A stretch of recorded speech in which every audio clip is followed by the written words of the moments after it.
Hi everyone, thanks for joining me today in my book club. My name is Emma and today we'll be talking about Josh and Hazel's Guide to Not Dating. So basically in this video what I'm going to do is give a recap of the book and talk about how each part of the book made me feel. I look forward to hearing about how each part of the book made you feel, and with that I'm gonna get started. So if you haven't read it, then spoilers ahead. Go, pause the video, read the book, and come back. I look forward to seeing you soon. But for those of you that have read the book, let's get started. It's a book club with Em. The book starts from Hazel's perspective, and we hear that she's in college and she's kind of this crazy girl in the way that she doesn't care what people think of her, so she just like has fun and lives life to the fullest and isn't embarrassed about anything that she does. So she's just living life. Like, that's pretty freaking awesome. Good for her. And then we have Josh, who's her TA. She has some embarrassing run-ins with him. She pukes on his shoes. She sends him an email while she's high on painkillers because she just got her wisdom teeth out. So just like generally they interact a couple of times, but they aren't really like friends or anything. But Hazel calls him the blueprint for perfect. So we already know that Hazel really looks up to Josh. Okay, so then we go way into the future. Hazel is an elementary school teacher, which she says, you know, is really great because the little kids and her kind of have the same energy level where they're not embarrassed by things and they just like go with the flow. And one of her good friends is named Emily, and Emily's brother, voila, just happens to be Josh. Her best friend's brother. Emily decides that Hazel and Josh should be friends. Hazel agrees, and she just like immediately takes Josh into her arms, figuratively and maybe literally, I don't remember, and just adopts him and says like, we're gonna be BFFs. Hazel's a freaking cutie. Josh has a girlfriend named Tabby, and the first time that Hazel and Josh hang out, Josh finds out basically that Tabby is cheating on him, so that was quick, but Tabby's gone, and Josh is sad, and there's Hazel kind of just being a friend for him. They become really good friends. They like to do activities and arts and crafts and all that kind of stuff together. Oh, a big thing that I almost forgot. Hazel's apartment floods, and they move in together for like a month. This can only end well.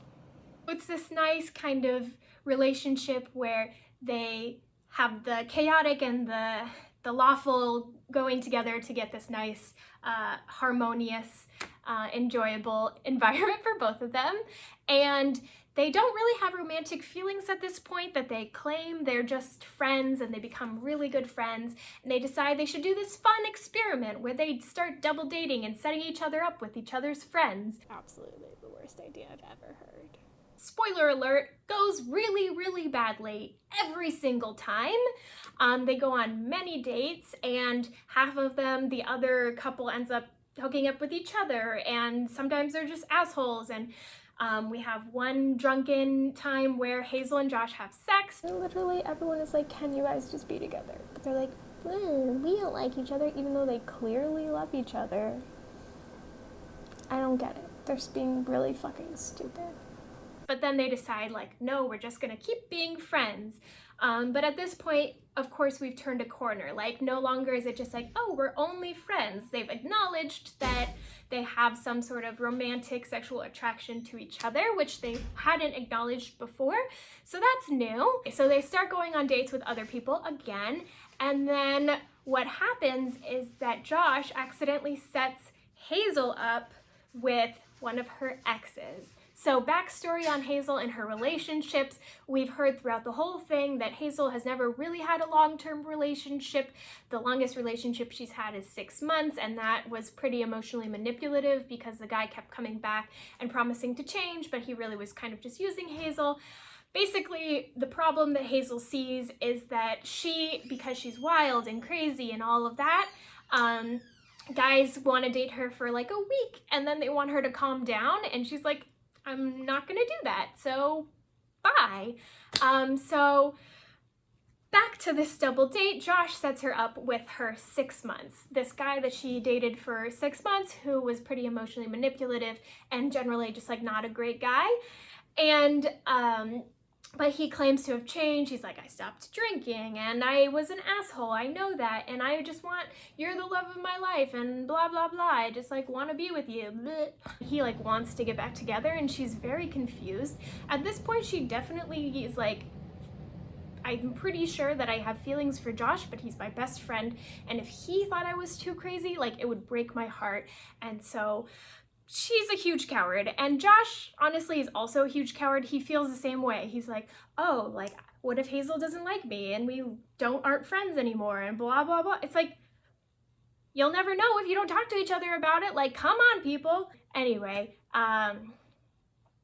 they have a date she has that date with Tyler, doesn't know what to do, ends up sleeping with Josh again. Then he's like, well, if you don't know what you want to do, then you should probably keep exploring things with Tyler. And she's like, fine, if you think I should keep exploring things with Tyler, I will. And so they go on another date, and then Tyler again kind of reveals like his dickish colors where he's like, oh, can you not be so embarrassing? And she's like, go fuck yourself. Like, this is who I am. This is who I've always been. So just like leave. Oh my god. Tyler's such a fucking asshole. So they're no longer together, and now is the perfect opportunity for Josh and Hazel to get together. And what do you know, like, they pretty much just do, and it's very happy, and they love each other, just like they always have, but now they know it for sure. So Josh is like very protective of her and is like, I don't want people to think she's crazy, she's perfect the way she is, blah, blah, blah. And he loves her crazy and they love each other. And so we end up happily ever after, of course, with Josh and Hazel. And then there's a surprise pregnancy as well. And that's kind of where the book just ends, which is a little weird. Fucking rude. I can't believe she just ended the book like that. That was the end of the book? But then you get the epilogue where they have 2 kids, 1 on the way, and they're happily ever after. And I don't know, what more could you ask from a romance book, right? So I really liked this book because I liked that Hazel had a great personality and that she was not willing to dim herself for any guys. And I liked that Josh obviously accepted her for the way she was, loved all of her crazy, and just generally supported her. And I think that ultimately in all good stories, you get 2 people who, when they come together, are better for each other and make each other happy. And so that made me happy. It's really sweet and cute. They love each other and they're best friends and they're just really, really happy. So thank you for joining me today in my book club. Let me know what you thought of the book. Let me know what you thought of the video. Like, comment, subscribe, all of that good stuff. And I can't wait to have you in my next book club. And until then, happy reading and have a good day.